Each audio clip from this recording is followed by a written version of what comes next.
There's a reason you're the one holding your phone right now. Not the person next to you. Not the friend who scrolled right past this same title without a second thought. You. And I want you to sit with something uncomfortable for a moment.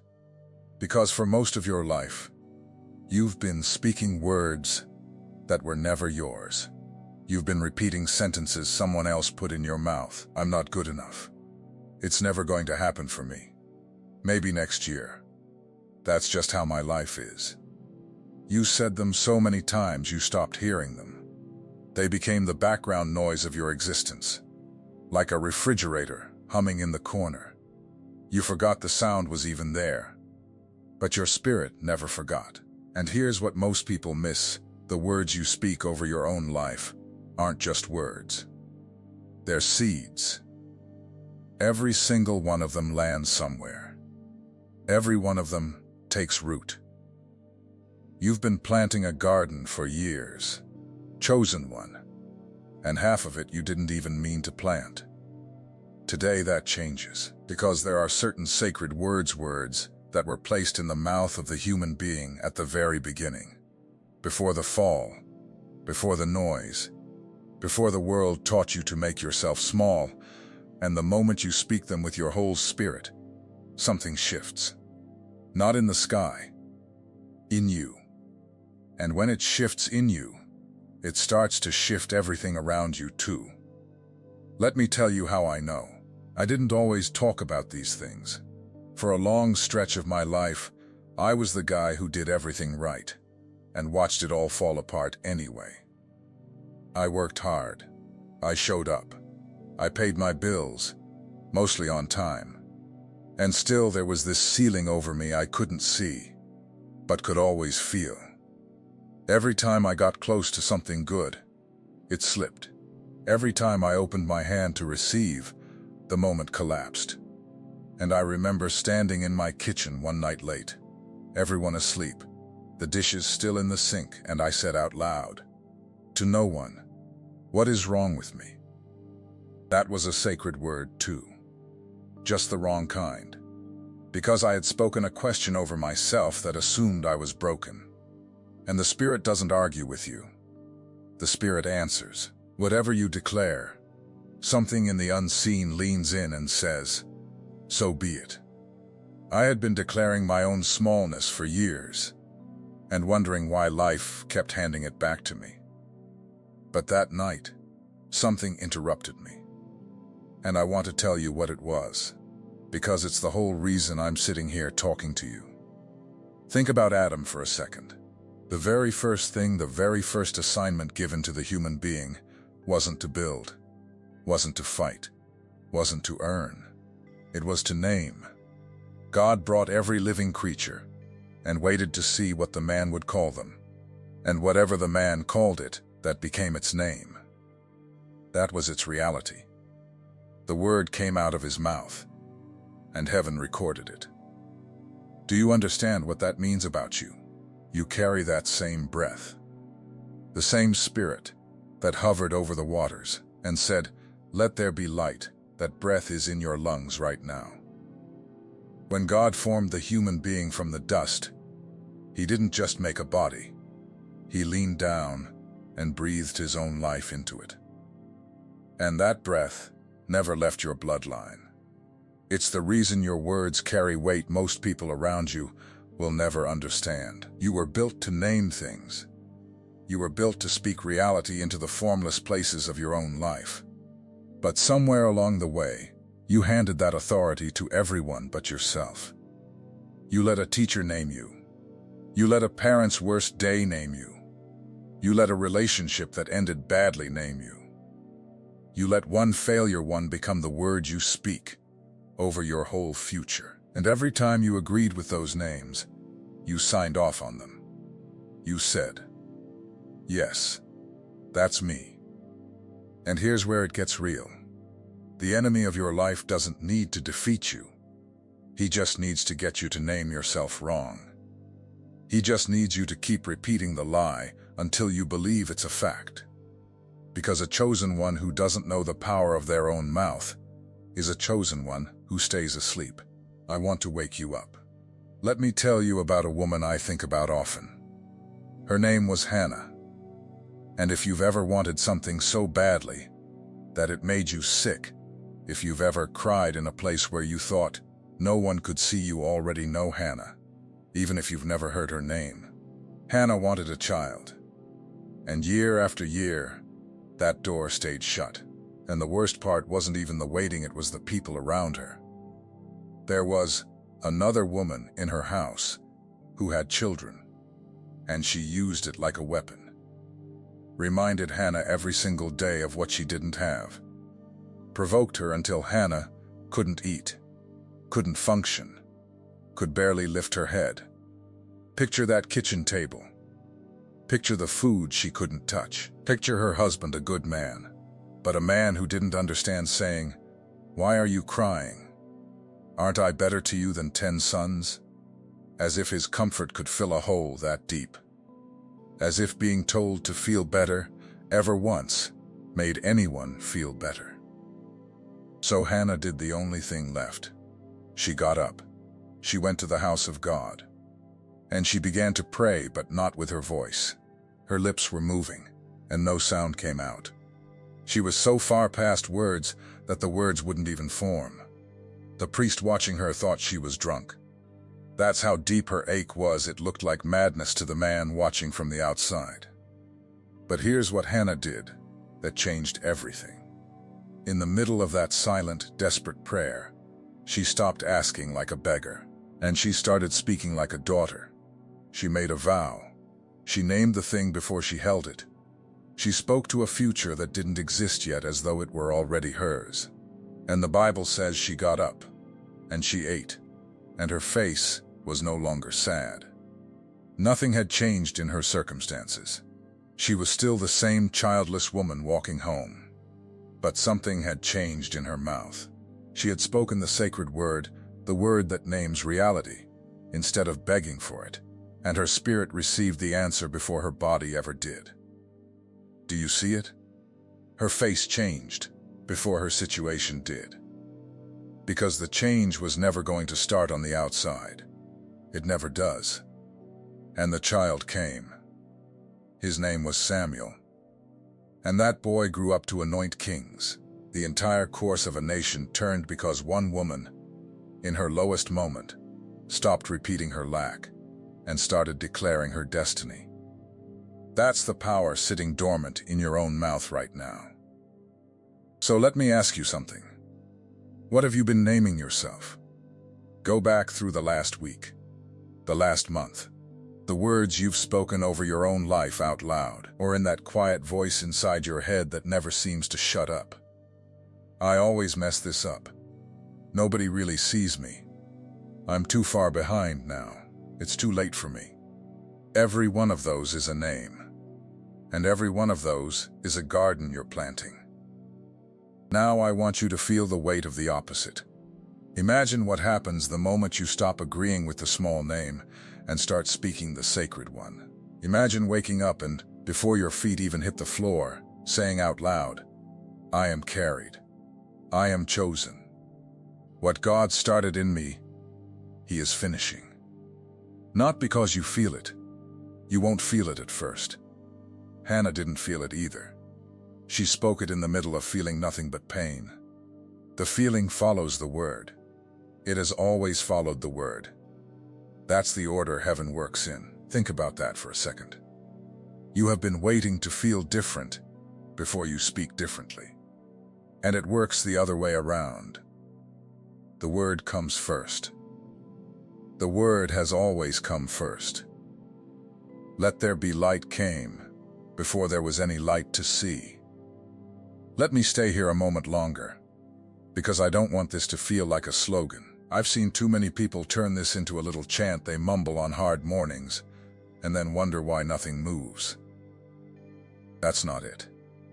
The sacred word isn't a magic formula you recite to get things. It's a return. It's you coming back to who you were before the world convinced you to be less. There's a difference between saying words and speaking from your spirit, and your spirit knows the difference even when your head doesn't. Let me show you another one. Because I don't want you to think this is just about wanting something badly enough. This isn't a technique. This is who you are. Think about Elijah for a minute. Here's a man who had just seen God do the impossible, fire falling out of the sky. A whole nation dropping to their knees. The greatest day of his life. And do you know where we find him a chapter later? Under a tree in the wilderness, asking God to let him die. I've had enough, Lord. Take my life. I'm no better than anyone before me. The very same mouth that had called down fire was now naming his own death. That's how fast it turns. That's how quickly a person can go from declaring victory to declaring defeat. And I love what God does here, because it tells you everything about how heaven feels about you when you're at the bottom. God doesn't scold him, doesn't lecture him about the fire he just witnessed. He lets the man sleep. He sends food. He lets Elijah rest and eat and rest again, like a father tending a child who's run himself into the ground. And only then, gently, does God ask him a question. What are you doing here, Elijah? Not how dare you. Just what are you doing here? What name are you speaking over yourself right now, when it doesn't match who I made you to be? And Elijah pours it all out. I've been faithful, and I'm the only one left, and now they want to kill me too. He names himself alone, abandoned, the last one standing. And God corrects the name not harshly, but clearly. You're not alone. There are 7,000 who never bowed. You've been telling yourself a story that isn't true. You see it? Even a prophet who called fire out of the sky can start speaking the wrong name over his own life. It happens to the strongest of us. Especially after the highest moments, that's often when the old lie sneaks back in.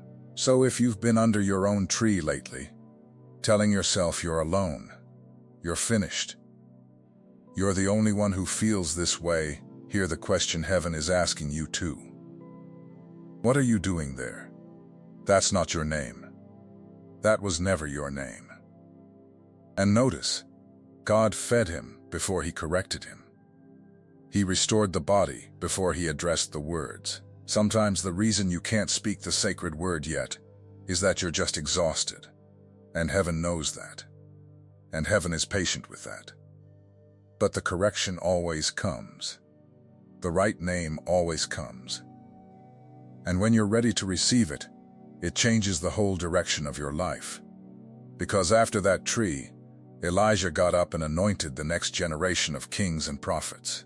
His greatest work came after his lowest moment. Right on the other side of getting his name straight. There was a man named Gideon. And when we meet him, he is hiding. Literally hiding down in a winepress, threshing wheat in secret, terrified that the enemies of his people would come and take the little he had. This is a man crushed by fear, a man who saw himself as the least of the least, from the weakest family, the smallest tribe. If you'd asked Gideon to describe himself, he'd have given you a list of everything he wasn't. And an angel shows up. And do you know what the angel calls him? Mighty warrior. Not scared farmer. Not guy hiding in a hole. Mighty warrior. Heaven addressed Gideon not by what he was doing, but by what he was made to be. Heaven spoke the sacred name over him before Gideon had done a single mighty thing. And this is the part I need you to catch. Gideon argued. Of course he did. How can I? My family's the weakest. I'm the least in my father's house. He kept naming himself by his history. And heaven kept naming him by his destiny. It's the same tug of war happening in you right now, the old name pulling one way, the sacred word pulling the other. The question is, which one you're going to agree with. Because Gideon eventually stopped arguing. He picked up the name heaven gave him. And that hiding farmer went out and delivered an entire nation, with 300 men and a handful of trumpets. The mighty warrior was in there the whole time. He just needed to be called out. He just needed to start answering to the right name. You are the same. There is a version of you that has been hiding in a winepress your whole life, threshing what little you have in secret, terrified of losing it. And heaven has been calling you something else the entire time. Chosen one. Carrier of the breath, named and known before the foundation of the world. The tragedy is not that you're small. You're not small. The tragedy is that you've been answering to the wrong name. And here's what I've watched happen in my own life, and in the lives of people who've written to me from every corner of this country. The moment a person starts speaking the sacred word over themselves, things they've been striving and forcing for years just start to move. Doors that were bolted shut swing open. People who ignored them start calling. Opportunities they chased for a decade suddenly chase them. Not because they hustled harder, because they finally aligned their mouth with what heaven already said about them. There are messages that pass through your eyes, and there are messages that pass through your spirit. If something in you recognized itself while watching, don't dismiss it. That is the Spirit confirming what was already written. The secret protocol carries 7 keys that unveil what heaven deposited in you before you ever arrived, things no one around you has ever been able to name. It comes with the full audiobook for your moments of prayer, silence, and encounter with God. And you also receive the Awakening Map, the guide that illuminates the 5 seasons of spiritual awakening, revealing with precision exactly where you are and what comes next. The link is pinned in the first comment, but only for a limited time. Don't let this moment pass without a response, because I don't want you to just hear this and nod and go back to sleep. I've done that. I've heard 100 sermons that moved me for an hour and changed nothing, because I never took the next step. And the next step is always the same. It's your mouth. It's what you decide to speak when no one's listening. So let's talk about the sacred words themselves, because I've been circling them, and I don't want to leave you without them. The first one is the hardest, and it's this: I receive. 2 words. But you have no idea how much of your life has been spent refusing to say them. You've been taught to earn everything, to deserve everything, to prove yourself worthy before you'll allow one good thing through the door. And so when grace shows up, when favor shows up, when love shows up, you flinch. You deflect. You say, "Oh, I couldn't." You hand the gift back before you've even opened it. Chosen one, you were not built to earn your inheritance. You were built to receive it. A son doesn't earn his father's house. A daughter doesn't audition for her family name. It's hers because of who she is. And the moment you can stand with open hands and say, "I receive, not I'll try to deserve. Not maybe someday, but I receive. Now, what my Father is giving, something in the unseen, releases what it's been holding for you." I want you to picture a table set for a feast. Every seat filled but one. And that one has your name carved into the back of the chair. And you're standing in the doorway, coat still on, saying, No, I'll just watch. I don't want to be a bother. Maybe when I've done more, when I've fixed myself, when I'm finally worthy, then I'll sit. And the whole time, the food is getting cold. The host keeps looking at your empty chair. Everything was prepared for you, and you're refusing it out of a false humility that looks holy, but is really just fear wearing a costume. I lived at that doorway for years. I want you to know that. I'm not preaching down at you from some mountaintop where I've got it all figured out. I spent a long time believing that if good things came too easily, I hadn't earned them and didn't deserve them. So I pushed them away. I sabotaged relationships that were healthy because they felt too good to be real. I talked myself out of opportunities, because who am I to have that? And I called it being humble. It wasn't humble.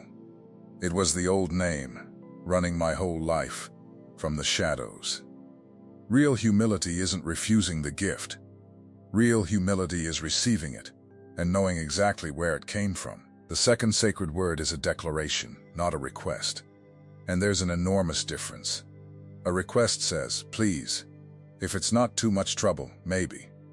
A declaration says, this is so. When Hannah stopped begging and started vowing, she declared. When Gideon finally moved, he declared. You have to graduate from asking heaven for permission to be who you already are. Try it right now. I mean it. Wherever you are in your car, in your bed, walking somewhere with these words in your ears, say it out loud, even if it's a whisper. I am who God says I am, not who my past says, not who my fear says.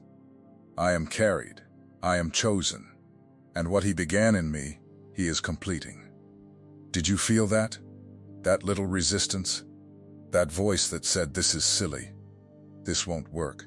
Who are you kidding? That voice is exactly the thing that's been naming you wrong your whole life.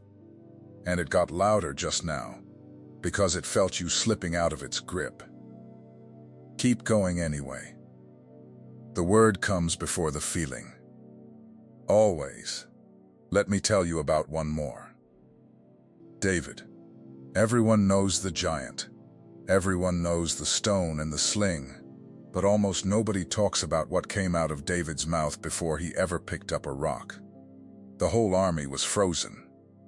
Grown soldiers, trained men, standing in a valley shaking because a giant kept shouting names at them. And that's the weapon. By the way, the giant didn't attack. He named. Every morning and every evening he came out and spoke words designed to make an entire nation feel small. And it worked. For 40 days it worked. Then a shepherd boy shows up with cheese and bread for his brothers, hears the giant talking, and asks the question nobody else dared to ask. Who is this man that he should defy the armies of the living God? Listen to the framing. Everyone else was measuring the giant against themselves and losing. David measured the giant against God, and the giant shrank. Same valley. Same giant. Completely different word coming out of the mouth. And before David ever released that stone, he said it out loud. You come at me with a sword and a spear, but I come at you in the name of the Lord. He named the outcome before it happened. He spoke the victory in the middle of the fight. The stone was just the follow-through. The battle was won in his mouth first. Whatever giant is standing in your valley right now, the diagnosis, the debt, the loneliness, the door that keeps slamming, I need you to hear me. You've been measuring it against yourself. And against yourself, of course it's too big. Everything is too big against yourself alone. But you were never meant to stand there alone. The breath in you is the same breath that spoke worlds into being. Start naming that giant against the one who lives in you, and watch it lose the height it's been borrowing from your fear. And here's the thing I really need you to understand before we're done. This isn't about pretending. I'm not telling you to lie to yourself. I'm not telling you to look at an empty bank account and say I'm a millionaire and grin like nothing's wrong. That's not the sacred word. That's just a different kind of denial. The sacred word isn't pretending the giant isn't there. David saw the giant clearly. He described him, sized him up, knew exactly how dangerous he was. The sacred word is naming a truth that's higher than the fact in front of you. The fact was, the giant is huge.